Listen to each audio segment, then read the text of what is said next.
മാതാപിതാക്കൾ മക്കളെ തോൽക്കാൻ പഠിപ്പിക്കും. പഠിക്കാതെ തോൽക്കാൻ അതെല്ലാവർക്കും പറ്റും. അതിന് പ്രത്യേകിച്ച് ഒരു പരിശീലനത്തിൻ്റെ ആവശ്യമില്ല. ഞാൻ പറയുന്നത് തോൽക്കാനായിട്ട് ഓരോ കുട്ടിയും പഠിക്കണമെന്നാണ് പറയുന്നത്. അത് മാതാപിതാക്കളിൽ നിന്ന് തന്നെ പഠിക്കണമെന്നാണ് എൻ്റെ ആഗ്രഹം. കോവിഡിൻ്റെ സമയത്ത് എൻ്റെ ഒരു സുഹൃത്ത് ടിറ്റോ, പുതുക്കാടാണ് വീട്, ടിറ്റോ വിളിച്ചിട്ട് എൻ്റെ അടുത്ത് പറഞ്ഞു, വെച്ചാൽ എൻ്റെ ഒരു കസിൻ്റെ ഒരു വീട്ടിൽ സൗകര്യമുള്ളപ്പോൾ അച്ഛനൊന്ന് പോകണമെന്ന് പറഞ്ഞു, ഞാനും വരാം. അപ്പോൾ ഞാൻ ചോദിച്ചു എന്താ കാര്യം?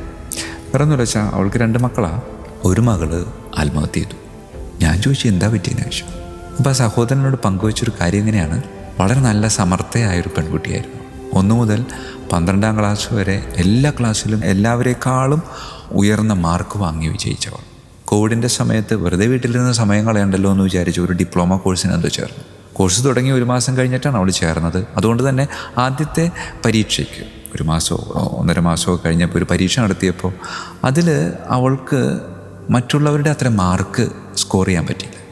അപ്പോൾ അവൾ തീരുമാനിച്ചു, എന്ത്, ഞാൻ പഠിക്കാൻ കൊള്ളത്തില്ല, ഞാൻ തോറ്റുപോയി. സ്വയം തീരുമാനിക്കുകയാണ് ഞാൻ തോറ്റുപോയി.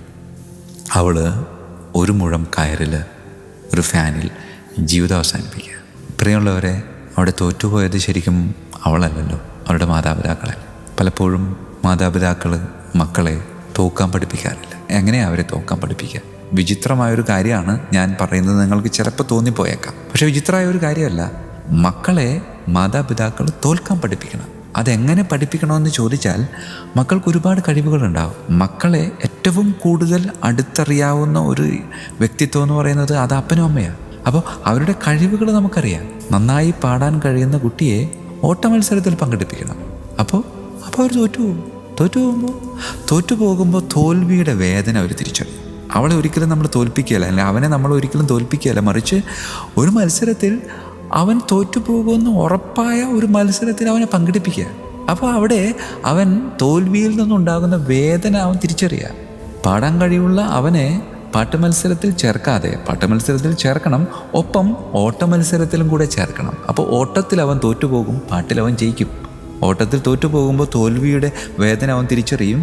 പാട്ട് മത്സരത്തിൽ ജയിക്കുമ്പോൾ ആ തോൽവി അവൻ മറന്നു പോകും. അപ്പോൾ തോൽക്കാൻ കുട്ടികളെ നമ്മൾ പഠിപ്പിക്കണം.